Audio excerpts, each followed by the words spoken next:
ശ്രീകോവിലിനകത്ത് ദീപം തെളിഞ്ഞു എന്ന് മനസ്സിലാക്കി കഴിഞ്ഞാൽ, ആ ദീപനാളം പുറത്തേക്ക് എത്തി അത് തന്നെ പകർന്നു കിട്ടാൻ ഒരു അവസരമുണ്ടെങ്കിൽ അത് പകർന്നു, അതായത് ഇപ്പോൾ തിരുവനന്തപുരത്ത് വന്ന് പൊങ്കാലിടുന്നവരുടെ കാര്യമാണ് പറയുന്നത്, ആ അഗ്നിജ്വാല തന്നെ പകർന്നു കിട്ടുവാൻ നിങ്ങൾക്ക് സാധിക്കുമെങ്കിൽ അത് തന്നെ ചെയ്യാം. അതല്ല നിങ്ങളിപ്പോൾ ചെറിയ ചെറിയ ഗ്രൂപ്പായിട്ട് പലയിടത്തുമാണ് പൊങ്കാലിടുന്നതെങ്കിൽ ഭഗവതിയുടെ ചിത്രം വെച്ചിട്ട് അതിന് മുന്നിൽ ഒരു വിളക്ക് തെളിയിച്ചിട്ടുണ്ടാവുമല്ലോ, ആ വിളക്കിൽ നിന്നും തെളിയിച്ചെടുക്കാം. ആ വിളക്ക് തെളിയിക്കുന്ന സമയത്ത്, ദീപം തെളിയിക്കുന്ന സമയത്ത് ഒരു പ്രാർത്ഥന മനസ്സിൽ വെക്കണം. ആ പ്രാർത്ഥന എന്തെന്നല്ലേ? ഹേ ദീപ ദേവ രൂപസ്ത്വം കർമ്മസാക്ഷി വിഘ്നകൃത് യാവത് കർമ്മസമാപ്തിം സ്യാത് താവത് ത്വം സുസ്ഥിരോ ഭവ എന്നുള്ള ഒരു മന്ത്രം.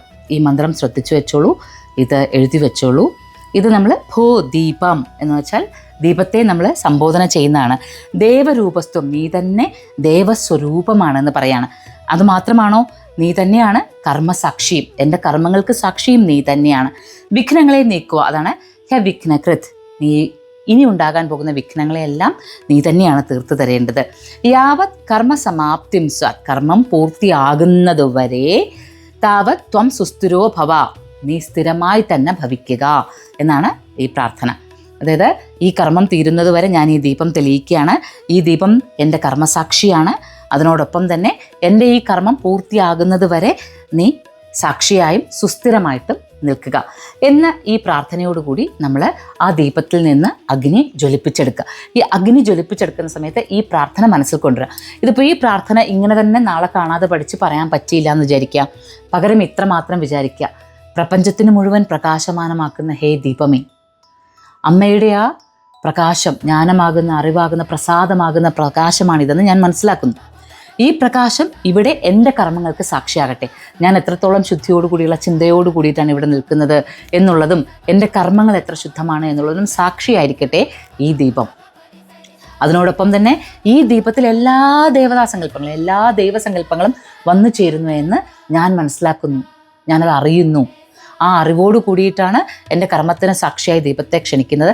ഞാൻ ഈ കർമ്മം ചെയ്ത് പൂർത്തിയാക്കുവോളം നീ സുസ്ഥിരമായി നിന്നാലും എന്ന് പറഞ്ഞുകൊണ്ടാണ് വിളക്ക് തെളിയിക്കുന്നത്. അതായത് നമ്മളുടെ പടുക്ക വയ്ക്കുന്നതിലെ വിളക്ക് തെളിയിക്കുമ്പോഴും ഈ പ്രാർത്ഥന വേണം.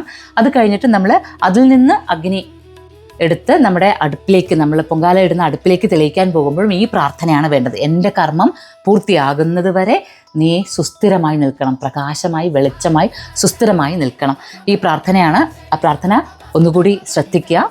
ഇത് കയ്യിൽ എഴുതി വെക്കുകയോ അല്ലെങ്കിൽ അത് നോക്കി വായിക്കുകയോ ഒക്കെ ചെയ്യാം.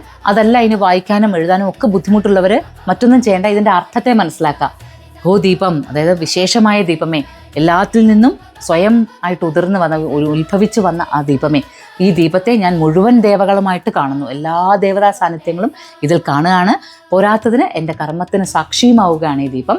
അതിനോടൊപ്പം ഇന്ന് ഞാൻ ചെയ്യുന്ന കർമ്മം തീരുവോളം, അത് പൂർണ്ണമാകുവോളം സുസ്ഥിരമായി നിന്നാലും എന്നുള്ള പ്രാർത്ഥനയോടുകൂടി ദീപം ജ്വലിപ്പിക്കുക. Mochita's Moksha, Journey to the Self.